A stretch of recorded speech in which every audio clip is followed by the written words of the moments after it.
आस्ते आस्ते आस्ते ये तरक्की करता गया ग्वादर। ग्वादर में चंद लोग थे, जिसमें सब आगा खानी और चंद हिंदू। बलोच की आबादी बहुत कम थी।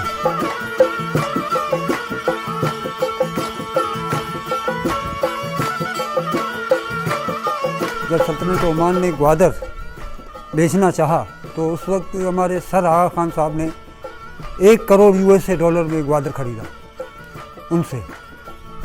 फिर 5 से 6 महीने के बाद वो पाकिस्तान को गिफ्ट ग्वादर उन्होंने गिफ्ट दिया।